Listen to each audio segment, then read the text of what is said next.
Hey everyone, this is BlackHawkSC and welcome back to this channel. In this video I'll be doing a review on the Sun Spider Vanguard, one of two Sun Spider hero mechs that was released this week. Now if you didn't get it, it was released for free for players who logged in and played on December 27th of 2017. And you probably will be able to buy for MCs at some point down the line if you really wanted the chassis. This review will be pretty brief since I probably will be doing a more comprehensive video of the chassis a little later, and it will only focus on what you can get if you didn't buy any of the Sun Spider packs.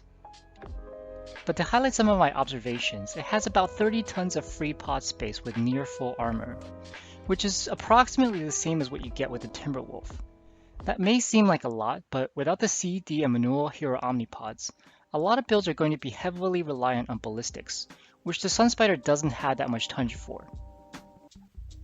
It is speedy for a heavy, going at the clan heavy standard of 81 kph without speed tweak. The A, B, and Prime Omnipods, which you can purchase even without buying the Sun Spider pack, don't provide many energy hardpoints, so laser gauss or laser focus builds are going to be weak. The biggest weakness of the Sun Spider in general are the easily destructible side torsos. The problem stems first from its ridiculously thin CT hitbox, combined with the fact that its arms are not covering any part of the STs. This is so bad that I'm expecting PGI to come out with a patch to address the hitboxes in the near future. This is the same issue that the Stalker faces, except that the Stalker's hitboxes are better balanced and it can minimize exposure by hill peaking with high mounted energy hardpoints, which the Vanguard does not have. Currently, I think the easiest way to kill a Sun Spider is to remove both side torsos, which are incredibly easy to isolate. With only a maximum of 3 energy hardpoints without buying the actual Sun Spider packs, we can't do a full laser boat, but we can go with a laser gauss build like this. 46 points is a weaker than average alpha for a clan heavy, but it will still be somewhat effective in match. You can also swap to LPLs for heavy larges. To me though, it's not a very interesting build because other mechs like the Hellbringer and Ebon Jack does this much better. For missiles, we could do either LRMs or ATMs like this, but the Vanguard gets no missile bonuses whatsoever, and therefore it's hard to justify running this versus the Timberwolf D variant. Also, the Vanguard has only one energy hardpoint with a loadout like this, which I'd like to use for tag. This means no backup weapons, which some people will prefer having. A brawl build like this is possible on the Vanguard, but as I mentioned, durability is one of the chassis' main weaknesses. So despite the good close-range DPS, this build is too fragile for me to consider it a good brawler. Also, you can get a 4th SRM4 in the left arm using the prime arm, but you'll find that you don't have enough tonnage for both LBX and SRM ammo in that case, and you would lose the LBX cooldown as well. This last build is the one that I currently run, and I think is probably the most effective build you can do without additional mech pack omnipods. You can also choose to go with 3 ERMLs using the A or B omnipods, but that means giving up the ballistic cooldown quirk and needing to armor up the arms, which cancels out some of the weight savings.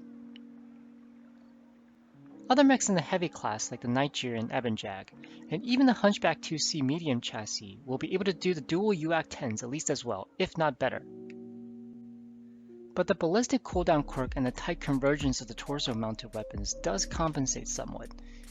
In the end, it's a free mech with C-build bonus, so you can't complain too much. If you want more, you can always pay. My skill tree focuses on heat gen and cooling, as this build does run pretty warm. Also, I max out durability and get half of Raider depth. Okay, let's see this mech in action. So we begin our usual NASCAR in Caustic. Caustic is okay for this build because of the relative heat efficiency of the UX compared with other weapons like lasers.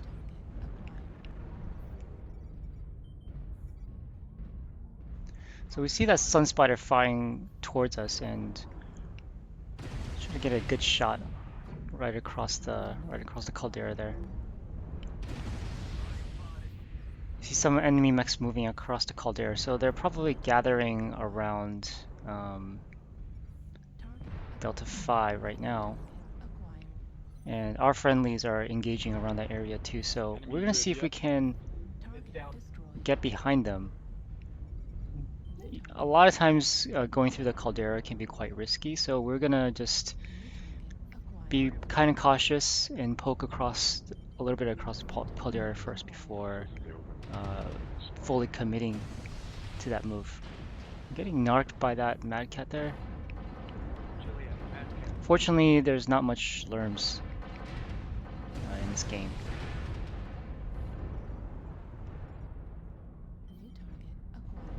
So now we commit to going across the caldera, and at this time we need to avoid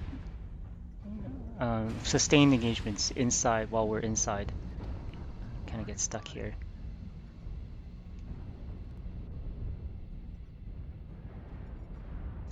Lots and lots of sensors, and there's like kind of separate battle going on on this side of the caldera. There's assaults on our left, and there's all these mediums and lights to our right here. I'm trying to keep our trigger off of the ERPPC and just pulling the trigger on our UX.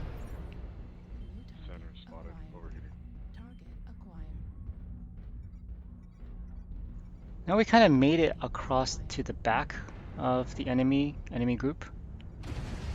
See that Sun Spider loses his side torso there. Yeah, really easy to take out side torsos on the Sun Spider.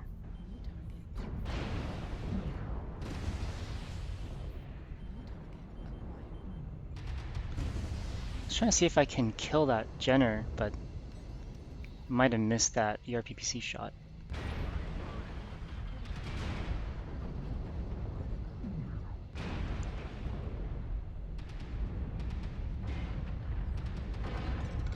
Again, keeping our trigger on the UX instead of firing everything.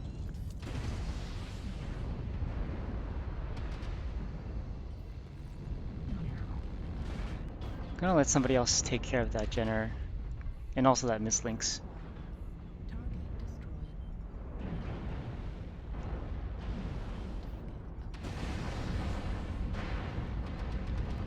There's so much fire here. Just trying to focus down that Sun Spider. You got one side torso to go and ERPPC. As I said, easiest way to kill Sun Spider is probably taking out side torsos at this moment until they maybe fix the hitboxes.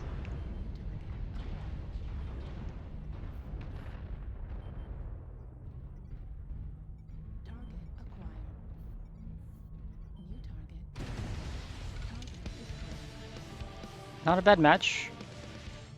This build has a really good sustained DPS, so if it gets into situations where you just keep pounding the enemy, it does pretty well.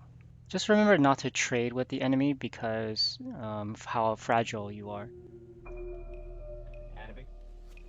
Alright guys, I hope you enjoyed this video on my perspective of the Vanguard, and if you have builds you like to run on the mech, please share it below. Also, make sure to hit the like button to subscribe to be notified of my full review on the Sun Spider, which I'll be working on pretty soon. Thanks for watching, and bye for now.